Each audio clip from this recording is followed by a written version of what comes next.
These women were beating the hell out of each other. Mm-hmm. There was no time for any kind of like truce, no nothing. All these women just want to kill each other. Tekla beat up Jamie Hayter at one point. Statlander beat up Tekla at one point. Tekla beat up Statlander at one point. They all went at time with Toni Storm. Like they all went crazy. Like Statlander or Toni Storm hit a couple Storm zeros, couldn't get the match done. Hayter was out here slinging Haterades like nothing.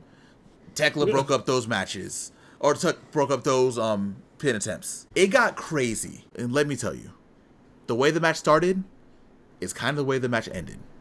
Because Wheeler Yuta went out there again in Kris Statlander's ear. Kris Statlander keeps on playing this off like she hates him, but I've noticed that she won't shoot him right away. She'll stay there and she'll listen, but then she'll act afterwards after he's leaving like nothing's going on. Mm-hmm. Which brings us to an interesting point at the end of the match. We had Toni Storm and Kris Statlander in the match by themselves at the end. Tekla's been using belts and all this kind of stuff. Everyone's been like Jamie had to use a handkerchief at some point to choke out Tekla. Like a lot happened in this match. For as short as it was, this match had a lot going on in it. Yeah. Kris Statlander uses Wheeler Yuta's seatbelt pin to beat Toni Storm and to become the new AEW Women's World Champion. Mm-hmm. Toni Storm is surprised. She looks a little happy. Still surprised. Statlander's holding up that title and it just looks so right. Harley Cameron comes out to celebrate. We get the fireworks. And finally, on her second attempt in 4 years for the title, Kris Statlander is your AEW Women's World Champion. Mm-hmm. Prophet, what were your thoughts? Oh, I thought it was great.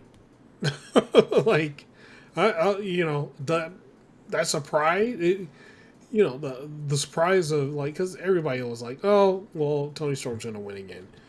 But Kris Statlander using the seatbelt pin, using the Wheeler Yuta special, I'll call it, to pin Toni Storm was, that was great. And, Kris Statlander is world champion now, so I think she's going to have a nice, good title reign. I don't think it's going to be short. But the match was fun, man. Like, right out the gate, Tekla went at everybody. Nobody was safe. Crazy little spider. Just the fucking little psychopath, man. Like she was attacking everybody. Like the second shit, I don't think it mattered if the bell rung or not. I don't even think she heard the bell because she was already going after somebody. The second the bell rang, she was going nuts, man. And yeah, man, like all these ladies delivered. It was a very fun match, man. But yeah, it was an interesting win. So I can't wait to see where it goes. I can't wait to see how they're gonna package Kris Statlander as a champion. Is she gonna be the champion that goes and fights like anyone and everyone, which is kind of what I'm expecting. More like Mercedes like run where she's like fighting anyone everywhere. Or yeah, like what kind of title reign are we going to see with Kris Statlander? I'm very interested because it's going to be drastically different than the Toni Storm title reign. I mean, we've talked about this outside of the podcast, but the last couple years for the AEW Women's World Championship have been kind of revolved around Toni Storm. Even if Toni Storm was not holding the title, it felt like we were kind of like waiting for her to come back, right? Yeah.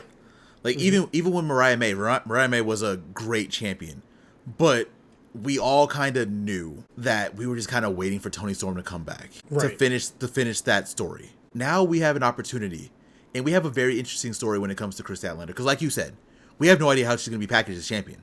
And I think that's not only is that by design, that's also like storyline driven, right? Because we don't know what side Kris Statlander lays her head on.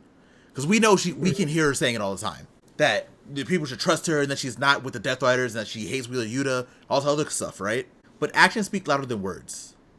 She can say all she wants. But the fact that she's used Wheeler Yuta's seatbelt pin twice now, and she doesn't get rid of him immediately whenever he shows up, because he shows up everywhere with Stat. Like anywhere that Stat is, he is there. Yeah. It's interesting. We don't know where she is, so it's gonna be interesting to see where she goes. Also, it's gonna be interesting to see how far away we get away from Tony Storm in this. Because as much as I love Tony is the like we said, the greatest character AEW has right now. Mm-hmm. The best.